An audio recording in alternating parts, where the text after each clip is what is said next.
So as I'm about to go through this process myself, I'll explain how I structure my whole year in terms of training, big rides, big miles. You've got an event coming up and you want to be competitive or just do yourself proud.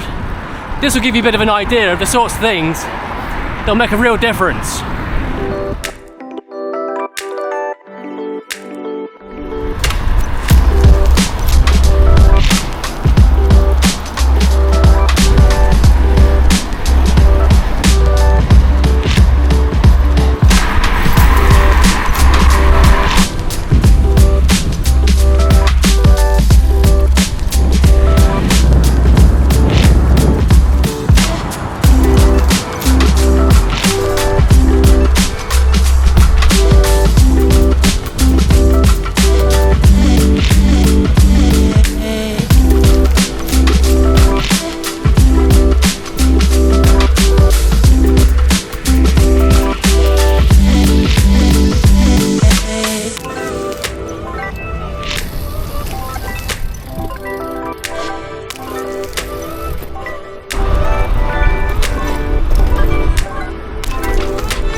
Good morning! Welcome to another ultra cycling related video. If you've watched any previous ones, thanks a lot for coming back. If this is your first visit, my name's Andy and I'm an ultra cyclist on the south coast of England. Videos I make are about ultra cycling, training and adventures. At the moment, I'm in the thick of my training for the Transcontinental race in July. A race from the Roubaix Velodrome into Asia. So if you have endurance goals of your own, subscribe, follow along. I'm sure there'll be something in there for you. If not, maybe you teach me something. As of right now, being the beginning of February still, very much in the base building phase of my training, to be honest, itching to do some big miles. But today, I've got 100 miles out to Brighton and back. Feels like I rode this in the last couple of weeks, but I actually remember it being the 11th of November, so time flies. And that's kind of what I'm going to talk about in this video actually. Race season is closer than we think it is. I don't know if you heard the term feeding the rat, but mine's been gnawing at me for a while now and it's coming pretty soon. Not sure what yet, but more than 100 miles, that's for sure. It's looking pretty decent out today really, by British standards. Roughly 10 degrees, a little bit drizzly. We call it mizzle, kind of halfway between mist and a really light drizzle. It's really good at soaking you right through, but it's easing off now actually, so got my fingers crossed. It's warm enough now for no jacket, just a gilet, so a good time test this one I was given for Christmas from MAP. Has this really handy second zipper. So if you ate tons of mince pies at Christmas, it'll fit around your belly. I think that's what it's for anyway.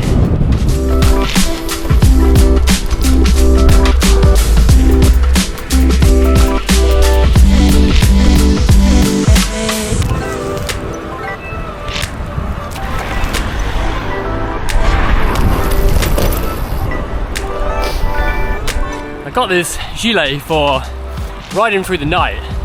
It's something I'm going to be doing a lot of in the races I'm at this year. Obviously you need to carry everything you need to survive, but really as little as possible. Something like this.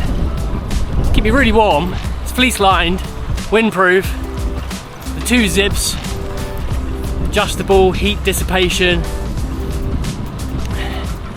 For one garment, should save me carrying several others. I think MAP is not the cheapest brand. I'm sure there are lots of others that are pretty similar, but a setup like this for riding through the night and chillier conditions, definitely recommend it.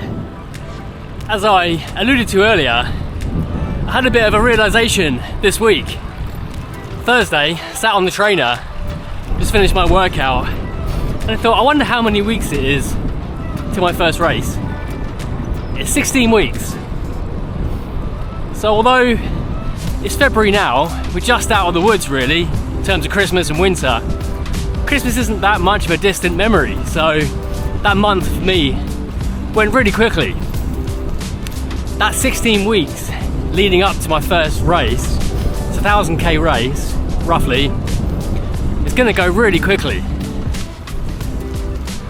My training works in 4-week blocks. So I got 4 training blocks. That's it. So that got me thinking, I need to start planning ahead the lead up into that event. I'll start planning now to ramp up my training and my volume to give me time to taper off and try to be as fresh as possible for the event. So in this video I'll talk a bit about how I plan that for me personally and just what works for me.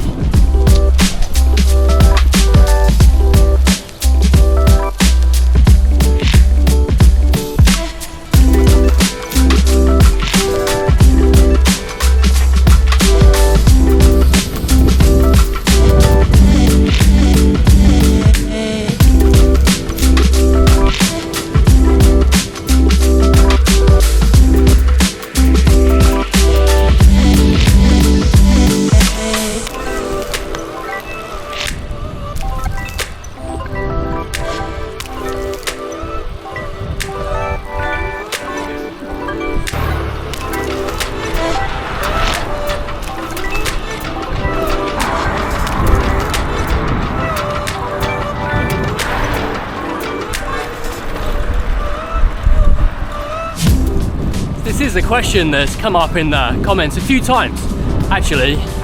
So as I'm about to go through this process myself, I'll explain how I structure my whole year in terms of training, big rides, big miles, building up to races, tapering into them. The events we ride in Ultra are pretty big, so the training plan has to be pretty big too. The way I structure my training, as a rule of thumb, ongoing, is in 4-week blocks. So ride hard for 3 weeks, then have 1 week of easier to allow for recovery. And what constitutes as hard can change through the year.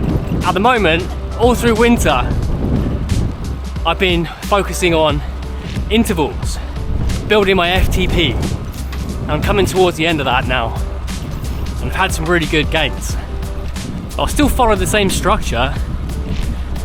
It'll just shift more towards volume and distance.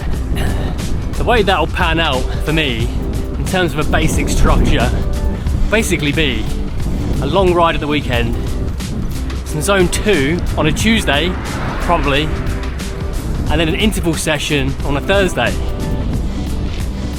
The interval session will be just to maintain my threshold power. The zone 2, really to recover from the long ride of the weekend. Long ride of the weekend for fun. That's putting it in really basic terms, to be honest. That long ride of the weekend will vary and will get longer as the summer goes on. It could be a 24-hour effort. It could be 2 days with a bivvy somewhere. Some kind of fun. But those core sessions in the week will stay the same. An hour or so of zone 2, Tuesday, and probably 2 15-minute threshold efforts on a Thursday. Then, first thing really is to calculate and work backwards from the date of my first race, which is all points north, 1,000k in the north of England. I want the week leading into that race to line up as my rest week. So there'll be a small amount of jiggery pokery now to make sure that happens. Then as soon as I've done that, I'm laser focused on that event. So I'm not exactly sure what the next few weeks looks like just yet, but most likely similar structures to the winter. These maximum 100 miles on a Sunday, training during the week and try to get my threshold up as much as I can. Last few bits, the last few watts. For that last 3 training blocks leading into the race, I'll be set at a certain FTP. And that I'll have to try to maintain all the way through, which gets difficult.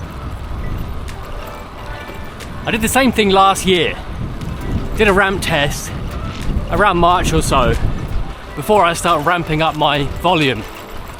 And what you find, as soon as you ramp up your volume by a lot, your threshold starts to suffer. It's really hard to have a high threshold and perform at ultra levels, but it's doable.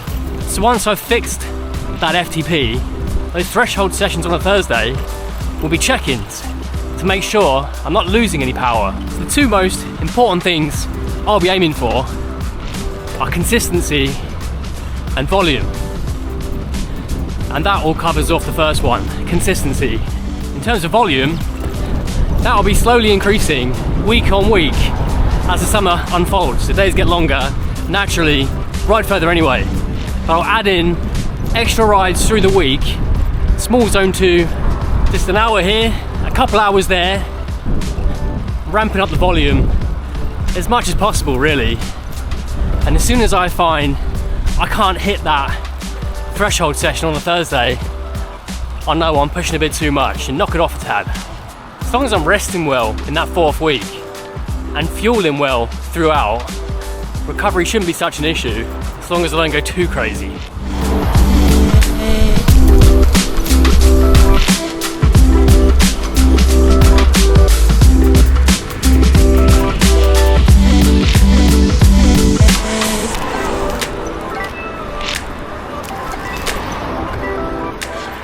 Next thing I need to address is my diet.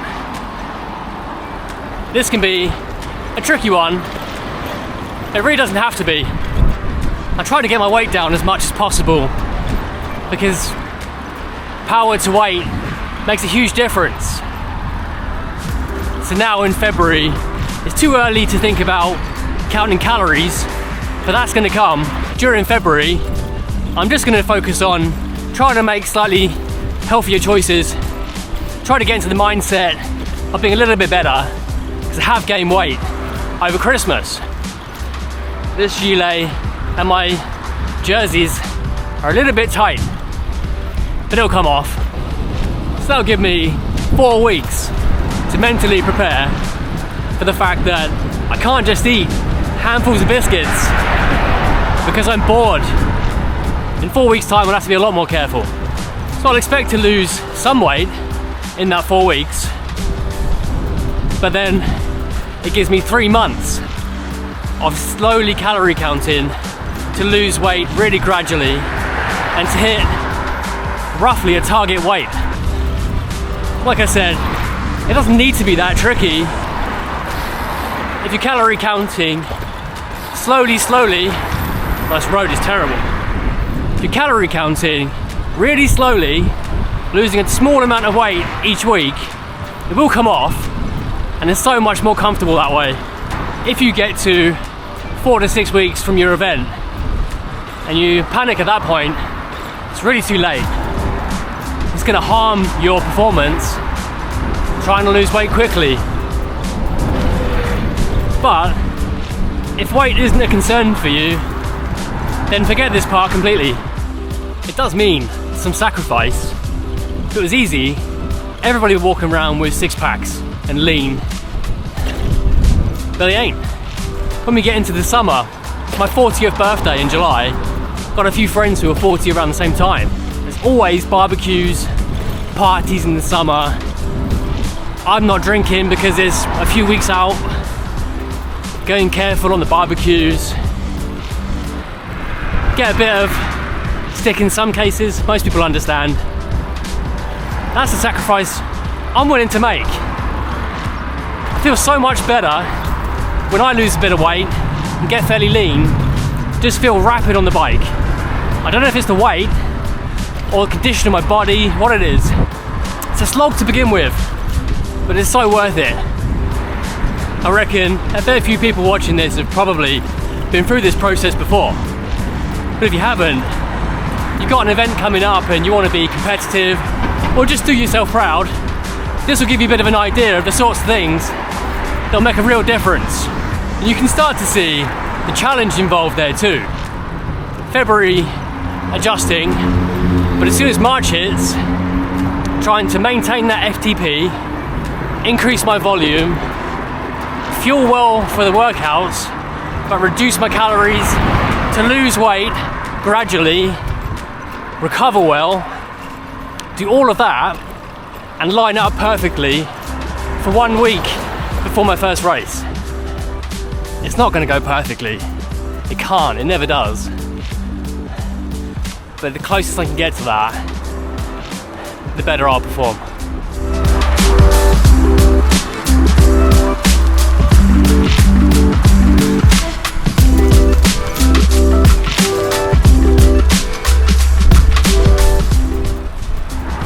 Had quite a few questions from people in the comments. How do I structure my training through the year?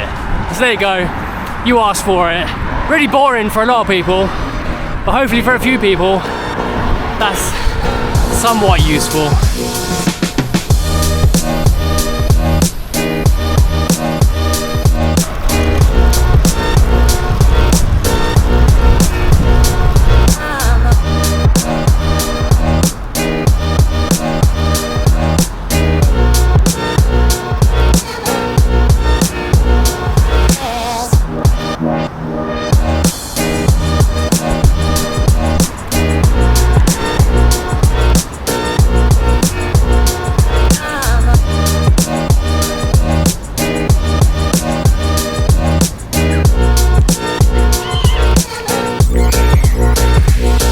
There we are, just rolled into Brighton, 50 miles of no hills, tailwind all the way, living my best life. So I'll turn around now, into the headwind, all the way back. So I don't think you better hear me.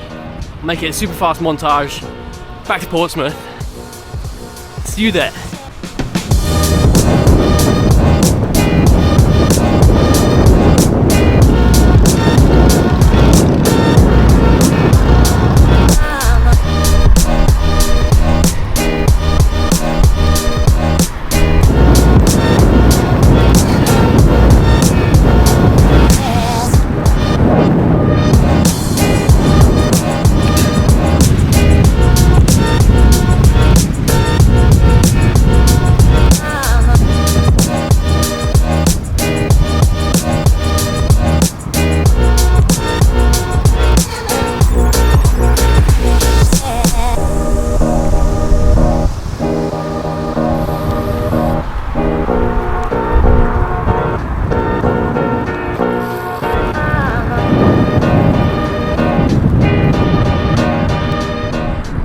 Back in Portsmouth, and that's 50 miles of headwind dealt with.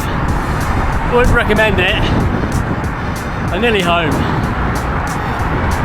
So hopefully some of you found that useful.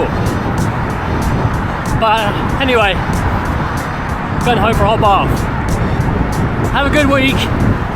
I'll see you on the next one.